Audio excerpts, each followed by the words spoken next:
Уважаема госпожо Стоянова, секретар на община Трявна, уважаеми гости, добре дошли в галерия Казаков. Когато преди малко повече от 2 месеца обсъждахме, че един такъв човек, педагог, художник, като Бисерка Петрова, заслужава по повод 60 годишнината да бъде удостоена с почетен знак за заслуги към нашия град, не знаехме, че нещата ще приемат друг обрат. Днес можем да кажем, че откриваме една изложба в нейна памет, която проследява отчасти творческия път на Бисерка Петрова.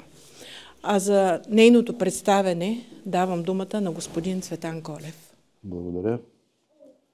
Ще ми простите вълнението. Може да не съм много гладък в това, което ще кажа, защото чувствата са малко по-силни.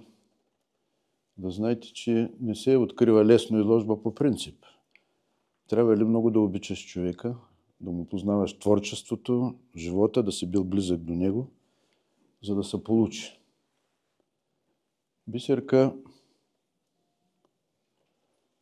С Бисерка се развивахме заедно. Знаете ли, получи се нещо такова, че аз бях млад учител, тя беше едно детенце, дошло в Тревна, отдън горите Тилилейски, дето се казва. То поемаше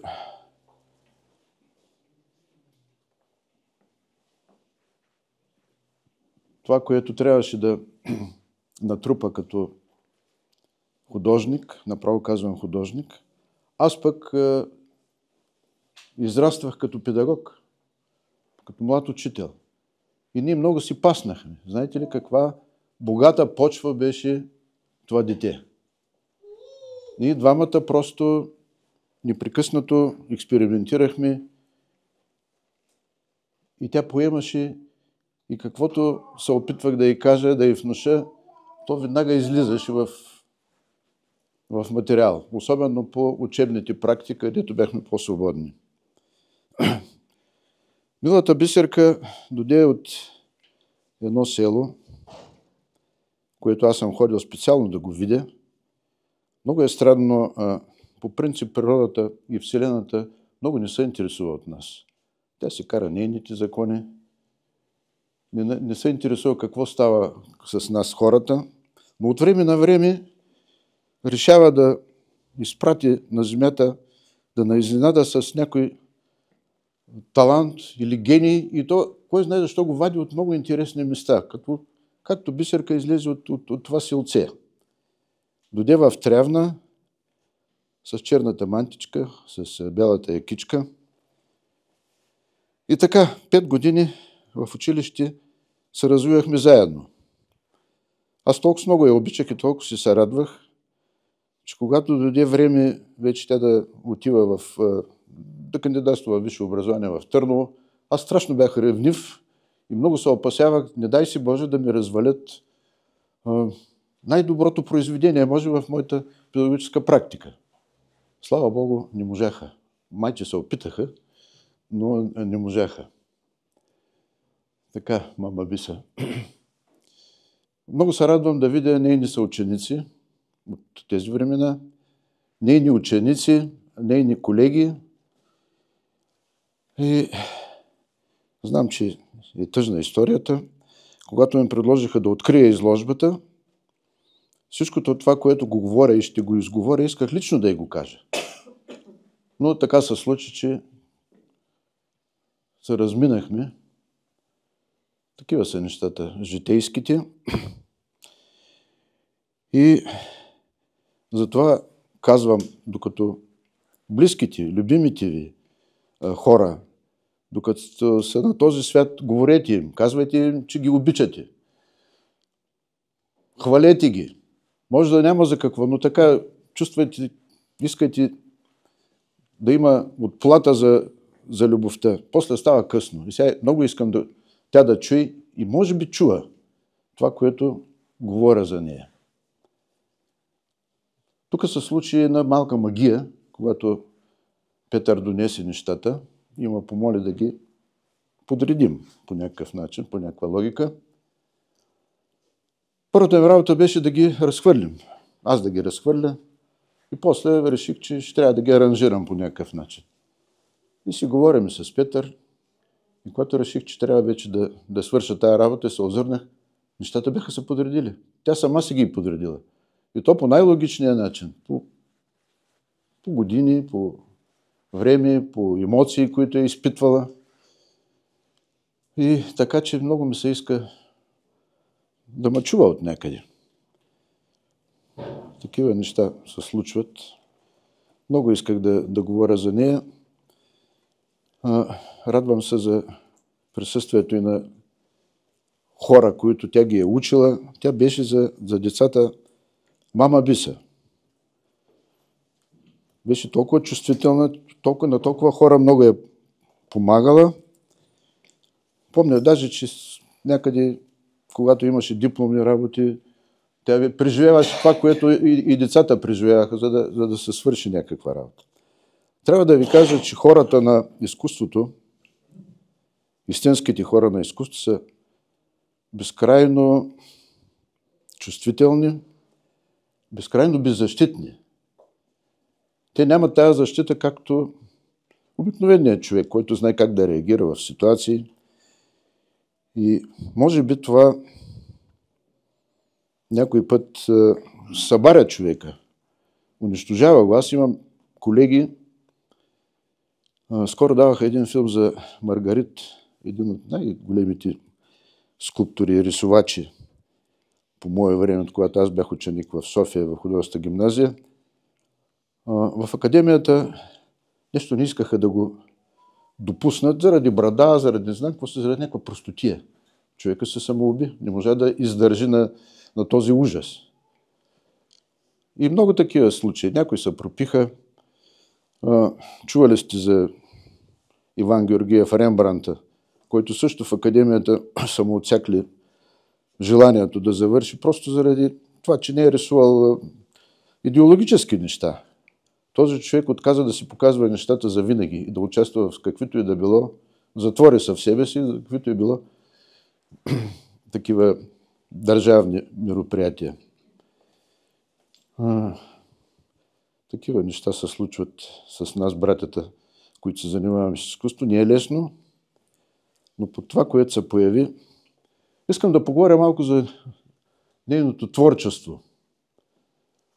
Така като се вгледам, най-важното, че тя си е запазила си е детското в мисленето си и в работа си. Там има една гравюра ли е, рисунка, като детенци. Та там целият живот е. Цялото село е вътре зад тая глава овнешката. Там е сестра и там са родителите, там е баба и тя така цял живот си го носи това в себе, тази чувствителност. Но действителността не винаги е ласкава към такъв тип хора. И може би това и отвори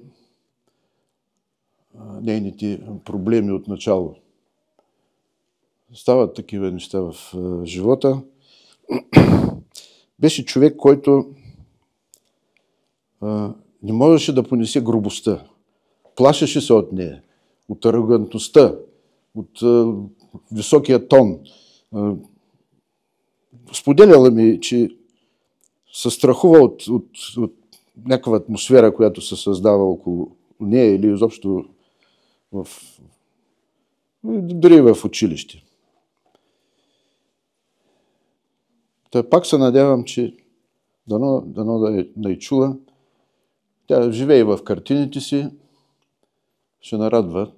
Нека Петър да ги запази като цялост. Така, мен ми стана доста мъчно и искам да приключа. Благодаря ви за вниманието. За мен беше потрес, защото това беше ми най-добрият ученик и най-талантливия в моята бая дълга педагогическа практика.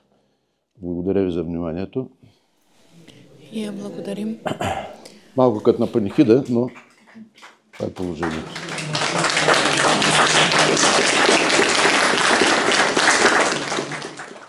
Уважаеми гости, аз бих поканила познати или хора, които са познавали добре Бисерка и искат да споделят свои впечатления за нея, могат да го направят сега, ако има желаещи.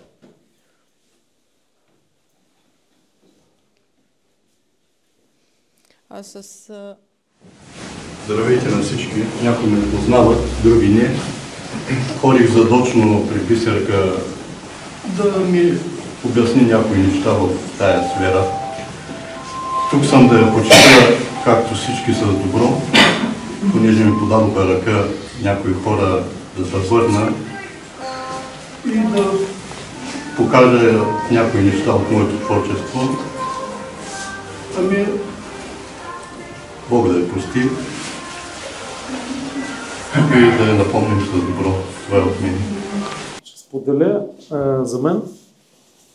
Искам да бъда малко по-оптимистичен, защото в крайна сметка изкуството е нещо, което трябва да ни повдигне духа. За мен Бисер е тук и тя присъства не само с творбите си, а и с духа си, който витае около нас. И моите спомени, аз, когато дойдох в Трявна, като ученик първо, тя ми беше кака и така си остана кака. Така се случи, че след това по същия начин аз дойдох отново в Трявна и то вече като преподавател и тогава станахме всъщност колеги. И това, което всъщност искам да ви споделя е, че това, което и Цецо говори дълго за нея, един човек, който подобно на творбите си е едно безкрайно откровение. Един човек, който използва чист език, чиста рисунка, много изразителна, много изящна и с много чувство вътре в нея. Това е внушението, всъщност, което можем да видим в творбите, които тя остава. Защото, в крайна сметка, вие, голяма част, може би, от вас, които се занимавате с изкуство, ще бъдете запленени от изключителната техника, от изключителното майсторство. Обаче, за мен, това, което е зад него, е много по-голямо. И това е... Аз ви препоръчвам да прочетете имената на творбите. Даже, понеже Петю ме сподели, при нея, както и Цецо сподели, всяка една картина е едно изживяване, което е визуализирано. Дали в цвят, дали черно-бяло, няма значение. И това е, може би, един роман, може би един текст, който тя го е разписала. И фактически, което е било част и от изследванията й, за да може да сътвори тази или друга картина. Това е един типичен процес, абсолютно много дълбок, много професионален процес, който преминава през изследователски подход и стигаш до едно крайно авторско решение. И затова искам да ви кажа, тя беше и затова беше този подход, тя го вкарваше и в педагогическата си работа. Това е точно една такава метода, която е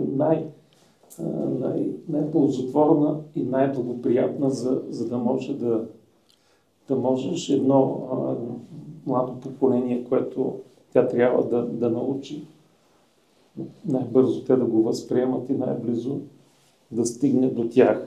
И ефектът е най-голям.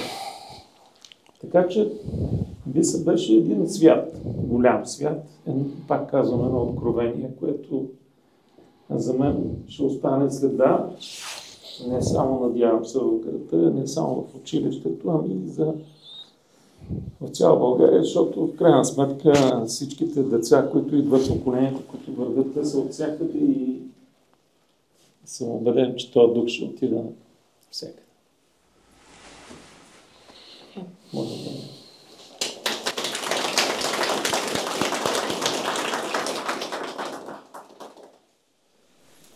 Сред нас и съпруга на Бисерка, господин Петър Петров. Уважаеми дами и господа, изказвам голяма благодарност за той, че почетохте Бисерка с присъствието си и имате възможност да разгледате част от творчеството ѝ, тъй като тук ще останаха още около 2/3 от картините, а има и много продадени в Америка и в Европа. Видях как Цецо, понеже бях донесъл повече картини, как му беше трудно да определи кои да останат. Не му се махаше нищо, ама нямаше как. С големи благодарности от нашето семейство, дано да не вижда сега и да чува, дано да е на един по-добър свят. Тя е човек, който е достоен за уважение. И за обич.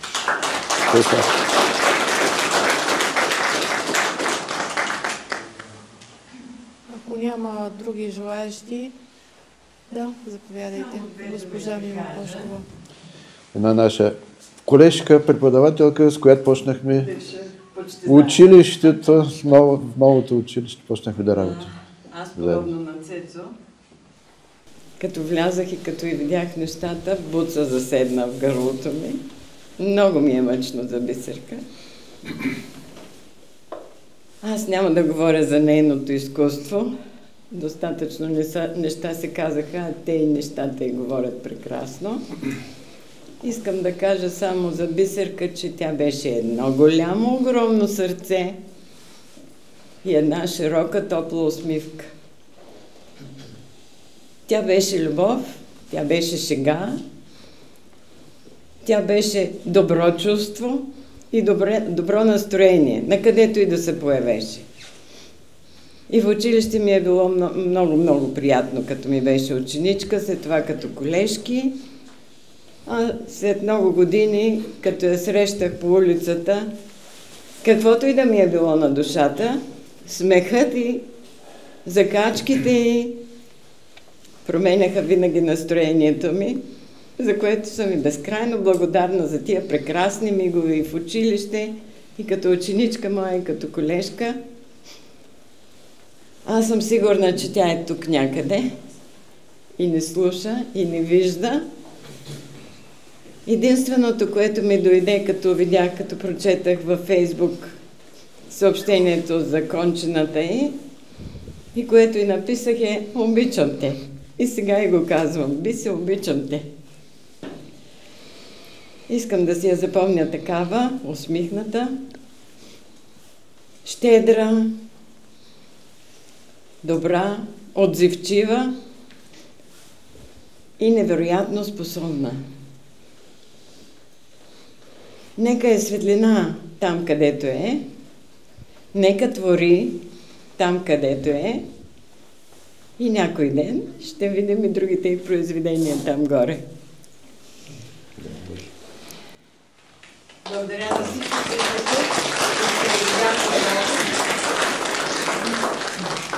и приятна вечер.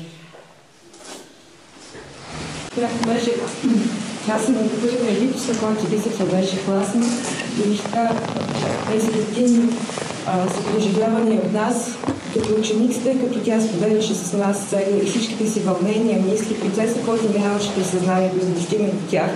И това беше също много ценно за нас. За нас тя все още не беше мама Бисер, беше само Бисер, всички така се наричахме, защото живеехме, развивахме се с нея и това, което ни даде като отношение към изкуството и към между хората, ще си остане доста хора от всички нас. Ще благодаря.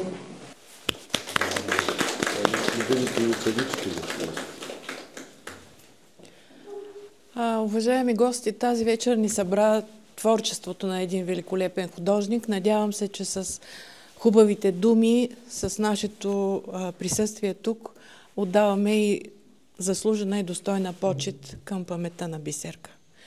Заповядайте да разгледате изложбата.